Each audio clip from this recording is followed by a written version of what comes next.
Oleh karenanya membenci tidak diperkenankan, karena itu akan menghalangi ilmu kepada mereka. Maka bukan cuma sekedar menyampaikan materi kemudian selesai, tidak. Tidak berkahnya ilmu salah satunya adalah seorang ustadz membenci muridnya atau sebaliknya.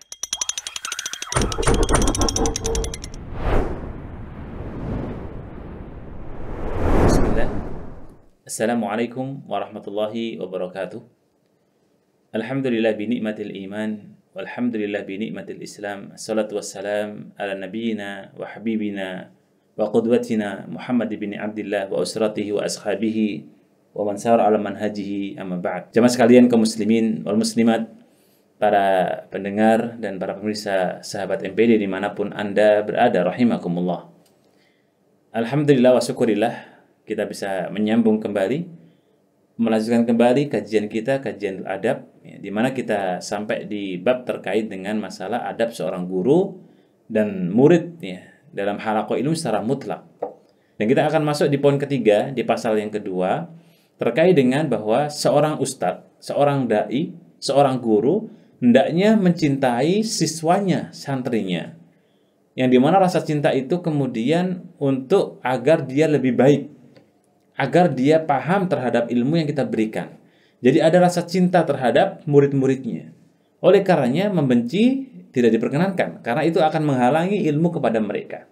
Apalagi kemudian murka dengan murid-muridnya. Setiap masuk mengajar dia marah, kemudian dia tunjukkan tidak sukanya, maka ini tidak akan ada berkahnya.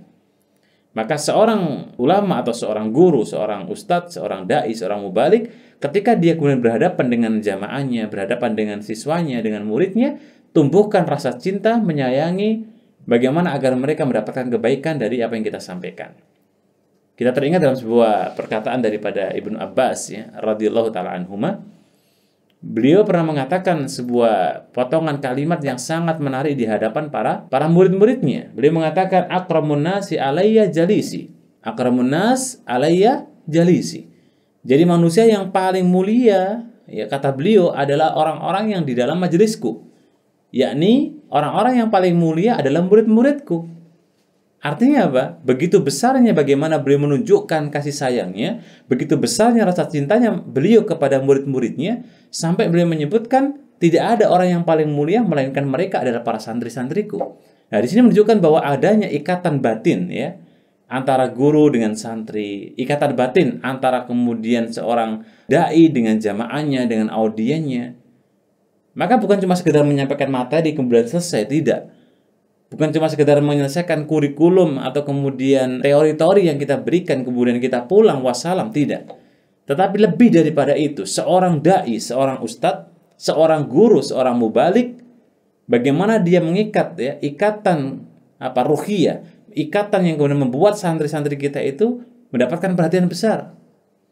Ya, katakanlah kita punya murid, punya audien sekitar 50 gitu, ya, misalnya di sebuah qa'ah, ya, di sebuah tempat. Maka bisa kita kemudian tanya satu persatu. Paham nggak masalah ini? Paham atau belum? Ya, sudah bisa dipahami? Adakah pertanyaan? Kalau bisa satu persatu ini kita pastikan mereka adalah paham, karena ini bentuk kasih sayang kita kepada mereka. Bayangkan saja Ibnu Abbas, beliau mengatakan, ya, radhiyallahu ta'ala anhuma, akramun nas, ya, alayya jalisi. Jadi kalau beliau menyebutkan bahwa orang yang paling mulia di hadapanku adalah mereka orang-orang yang duduk majelis denganku, yakni para murid-murid beliau.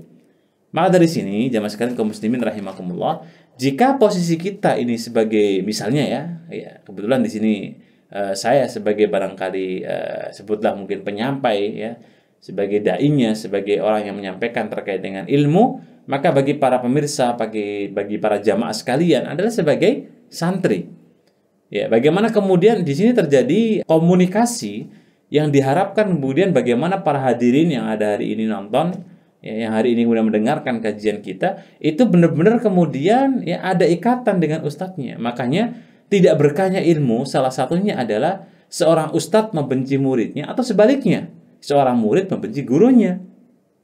Mungkin di antara para jamaah sekalian rahimakumullah, kita bisa flashback ke belakang, ya, bahwa dulu di saat kita belajar mungkin kadang-kadang kita nggak suka dengan guru kita. Bahkan ada yang benci, bahkan ada yang memukul guru kita. Ya, maka beristighfarlah, ya, di mana di saat itu kita punya kebencian terhadap guru kita, karena itu bisa menghalangi keberkahan ilmu yang diberikan oleh beliau. Ya, semoga Allah Ta'ala mudahkan kita untuk memahami agama ini dan kita punya adab yang baik terhadap guru-guru kita. Ya, walaupun mungkin secara keilmuan ya mungkin barangkali kita lebih pintar dulu ya. Tapi yang jelas tetap kita buktikan, kita tunjukkan adab kita terhadap guru kita. Karena itu menjadi salah satu di antara wasilah keberkahan ilmu. Wallahu a'lam bishawab. Assalamualaikum warahmatullahi wabarakatuh.